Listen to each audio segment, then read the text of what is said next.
This is chapter 18. The Victorians make the modern. 1880 to 1917. Let's get started. Let's look at some commerce and culture. Consumer spaces are going to change. Businesses are going to try to attract middle-class women, and how they're going to do that is to appeal to families. Not first, but you have the P.T. Barnum Circus, appeal to families and family entertainment.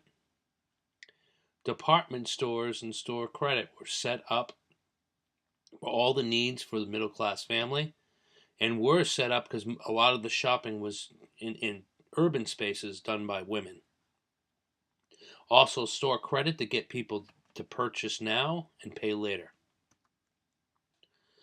Electricity is going to pave the way for new appliances, and again, those appliances are going to be targeted to women because they're going to make the decisions for these appliances in the household, like washing machines, vacuum cleaners, and etc. The Pullman Company in Pullman, Illinois, the Pullman Palace cars were luxurious train cars to make train travel a luxury. Kind of think of a luxury cruise ship, but in train style. So there's a photograph of P.T. Barnum, and there is one of the luxurious Pullman train cars. What you could see is different kinds of furniture, very ornate in its presentation. Shows luxury.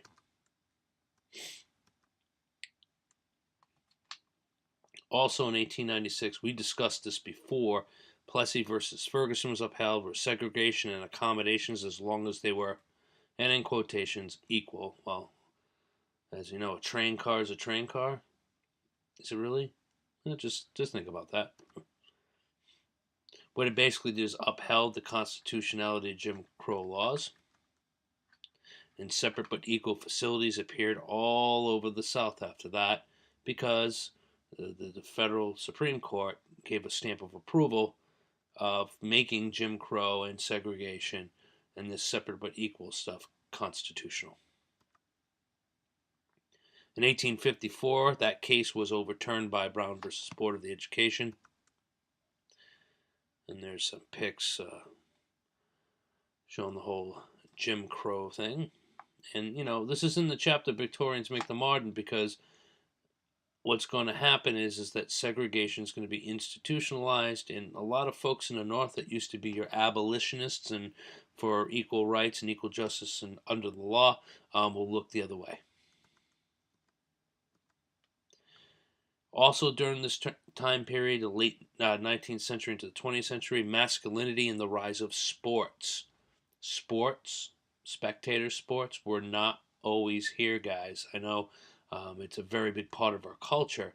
Its origins are here. First, the rise of the Negro Leagues. Blacks were excluded from baseball. Negro Leagues were established. In American football, collegiate football became popular under Yale's Walter Camp. That's who is there on the right, who utilized scientific management. And we'll look at scientific management where, you remember it was scientific management with our friend Mr. Taylor, Taylorism. There he is. And scientific management is going to be used in sports. I mean, today you look at baseball, they look at statistics and probabilities. They change pitchers based on that. That's utilizing scientific management data in order to make decisions for matchups.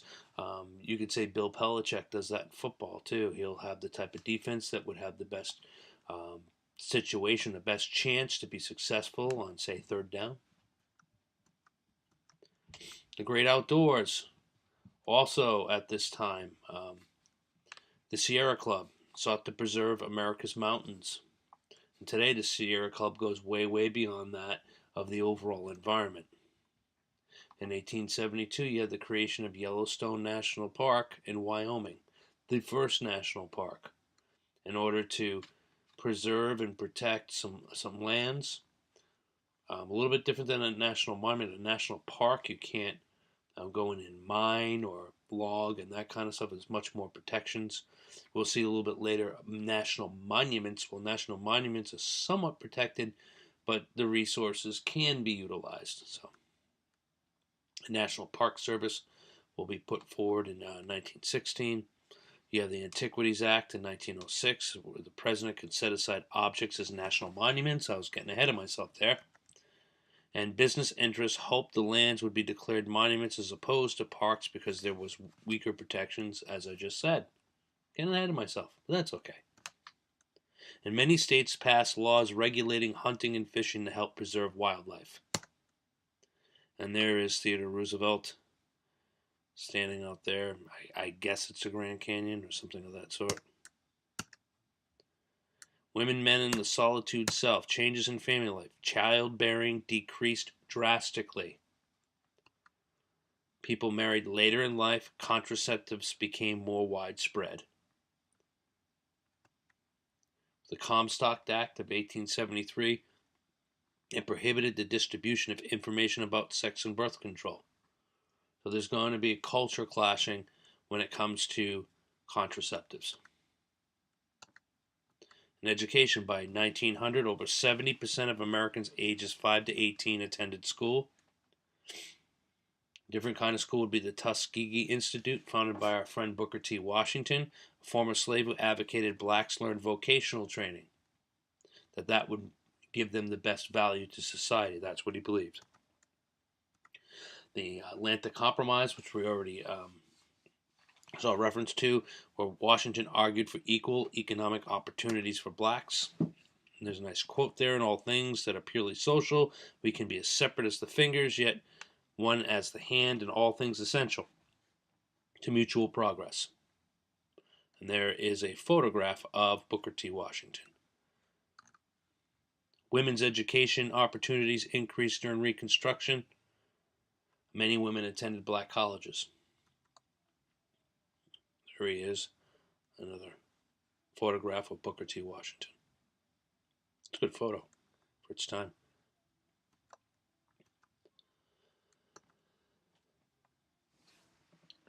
From domesticity to women's rights, maternalism helped justify women's involvement in reform movements. Okay? That women take care of the family, take care of the children, their care is for the family. So women should be involved in these reform movements that are going to help people and help their families. You had the Women's Christian Temperance Union, or the WCTU, founded by Frances Willard, who sought to challenge alcohol and domestic violence. Temperance means to refrain or really substantially tamp down the use of alcohol. It was the key front runner in the prohibition movement. It's going to evolve to say, well, you know what? We can't really temper this stuff. We can't tamp it down. Eventually they're going to say, we just got to make it illegal. The movement was divided along religious, ethnic, and class lines. Depending on, you could look at religion, what part of the world folks came from, rich versus poor, you could really figure out where they would be. There's Francis. Women, Race, and Patriotism. The United Daughters of the Confederacy created monuments, gave out Confederate flags, and helped reshape the image of the Civil War. It was meant to not have all the Confederates look bad. There are some chapters of the Daughters of the Confederacy that kind of gone too far to try to, lack of a better term, whitewash some of the tough things that the Confederates did do. The National Association of Colored Women was a reform organization that focused on orphans, elderly in need of homes, and advocated temperance.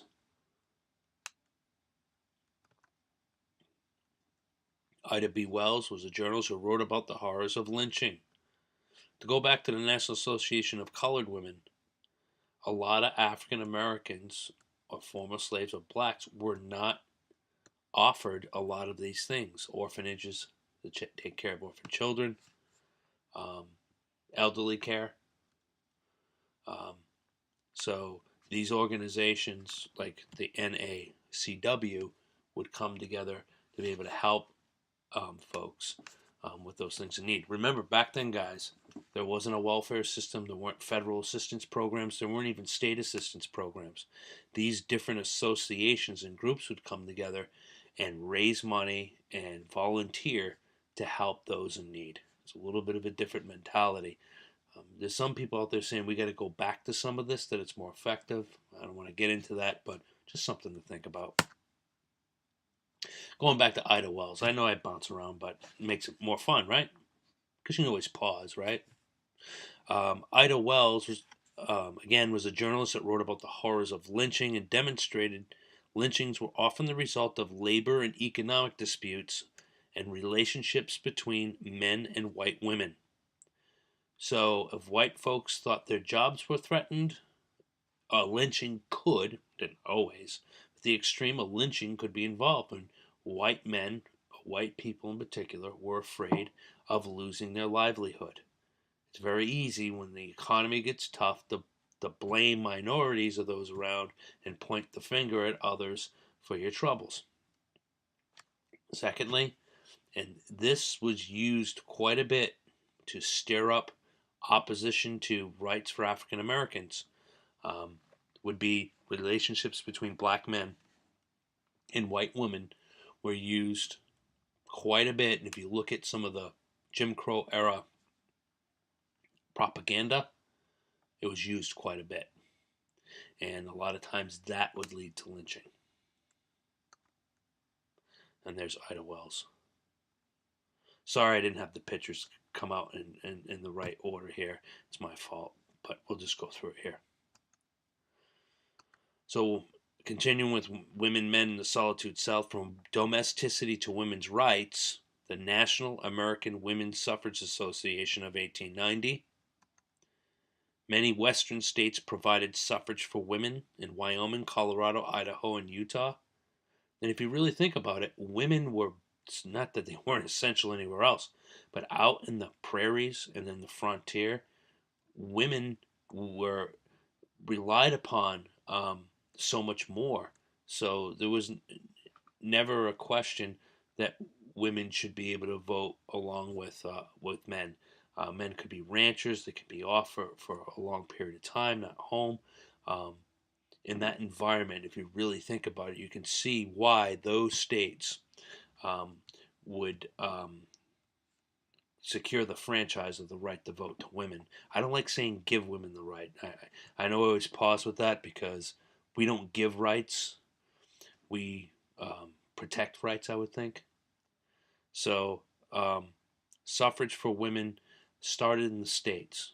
Eventually, where women are provided or secured their right to vote, comes from the States. And in fact, if you look at American history, the great reform movements start in the States first, and then finally the federal government will catch up. I don't know if you ever heard this term. There'll be usually, well, I'd say probably more Republican candidates in the past. I think President Reagan used to say this, that the states are laboratories of democracy, where a lot of the great democratic or liberty movements or liberation movements have come from the states first. You'll see that with definitely with women's suffrage, and if you even look antebellum, before the Civil War, the anti-slavery movement went from state to state to state, and eventually got caught up at the federal level. By 1913, many women west of the Mississippi River were granted suffrage. And what is feminism? Advocates for political, economic, and social equality for women. Now, feminism has had different shades and different meanings over the years. Unfortunately, today there's a lot of conservative women that will not call themselves feminists because they believe the movement's been radicalized. I don't want to get into it now. We will later on this year. And I'm sure there'll be some agreement and disagreement and some different viewpoints. But if you want to look at feminism as a basic definition, political, economic, and social equality. And there's differing viewpoints what that should mean. Science and Faith. There's a young Mark Twain there. Darwinism and its critics. You have Herbert Spencer and the social Darwin movement, where the survival of the fittest, not with animals, but with people. It was used by the wealthy to justify their wealth, and success and wealth showed the wealthy were naturally selected. Doesn't that go back to that Calvinism stuff? I don't know if you remember it from last year. The Calvinists, if you're wealthy, it's a sign that you're one of God's chosen people and you're going to be rewarded in heaven. It's kind of that stuff, kind of put into the standpoint with human beings. So it's justifying wealth and basically, hey, the reason they're wealthy is because they're stronger, and those that are poor and one way or another are weaker. The whole practice of eugenics, of preventing certain individuals from reproducing, and that push was big time push towards African Americans by Margaret Sanger, who we'll point out later, who was the founder of Planned Parenthood. She was big into eugenics, and she wrote about that abortion would bring down the black population in the country. A lot of people were not really happy when a stamp was made in her honor a few years ago. Realism in the arts, representing life in realistic terms. Look at some art, you look at it, it's like, that doesn't look real. Realism tries to show things the way it really looks. It has a lot of different artistic statements within that realism. Sometimes that realism will be too real. Mark Twain coined the term Gilded Age. This period we're looking at leading into the 20th century, the late 19th century into the 20th century, is known as the Gilded Age. He was an anti-imperialist. He was against American expansion. He was a critic of American progress and what that meant for everyone. Was it progress for everyone, or was it just a few? Many realism and modernism artists were men.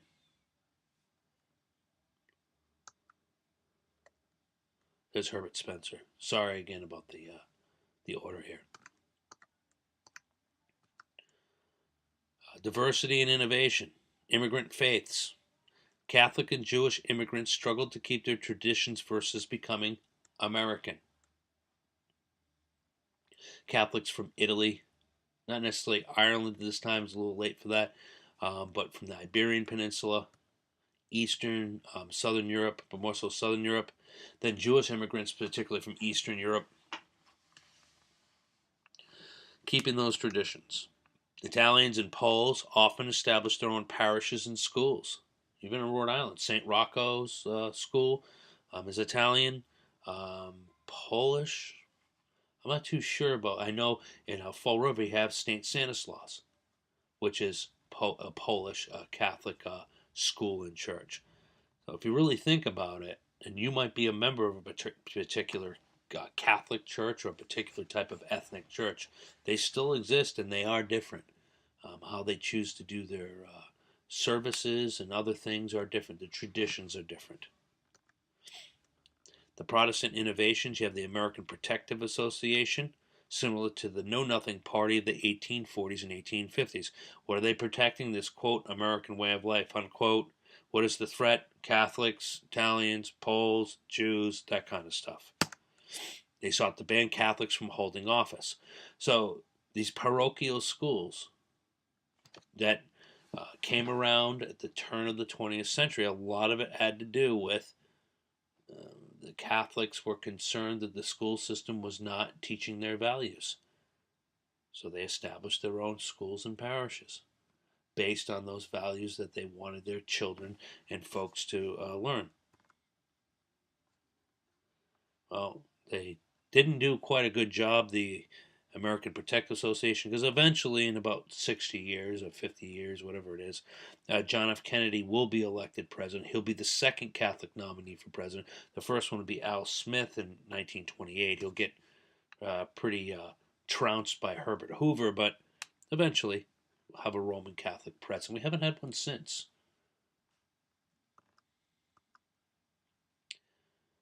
Religion, diversity, and innovation.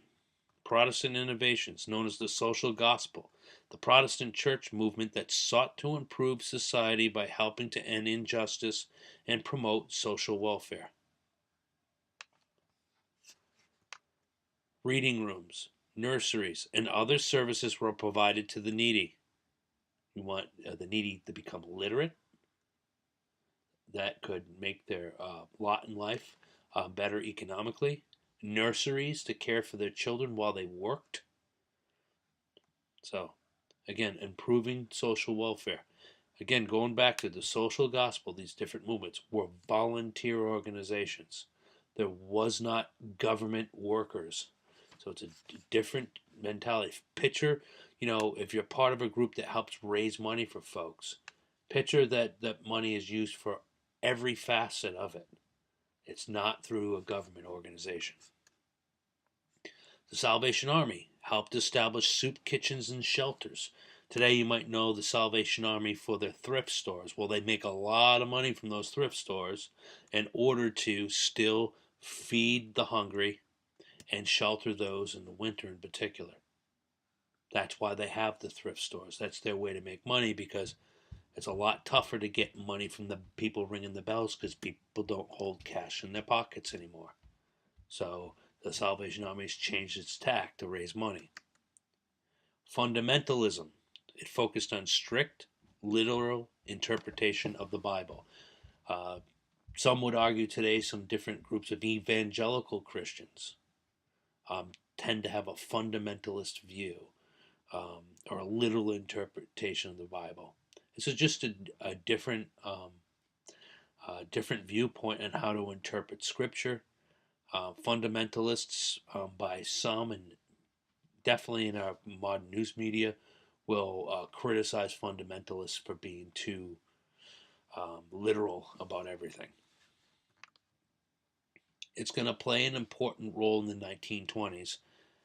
Fundamentalism will be right in the center of I wouldn't call it, well, I guess you can call it the cultural wars of the 1920s and again in the 1950s. And you can argue again in the 1980s. Fundamentalist Christianity rises and, not falls, but rises and subdues itself in different times in history. So a quick recap of Chapter 18, Plessy versus Ferguson and the separate but equal doctrine. Later overturned by Brown versus the Board of Education, Topeka, Kansas in 1954. The conflict between business and government over land and resources. That's a big deal. That's the politics of the western United States still to this day. The Department of Interior is a big deal out west. We'll get more into that as we go along. Our friend Booker T. Washington. I think a very important historical figure that has us look at some of the problems with race from a different perspective. When we get into the origins of the Civil Rights Movement, we'll see Booker T again. The Women's Christian Temperance Union, and the start of what would eventually become Prohibition, because alcoholism was definitely a big problem for families. Ida B. Wells, and writing about lynching and giving the cold facts. But what we're going to see is eventually white Americans going to wake up when we have television and film really showing what's going on. Until then, unfortunately, there isn't going to be a lot of interest in the Jim Crow stuff in the South. Social Darwinism, to justify this wealth, it's kind of, I don't know. The whole social Darwinism piece can go in a whole bunch of different directions, but we'll stick on the wealthy, that if you're wealthy, then you're the fittest kind of idea. We'll stay away from the racial connotation for right now. The American Protective Association, I guess the new know-nothings.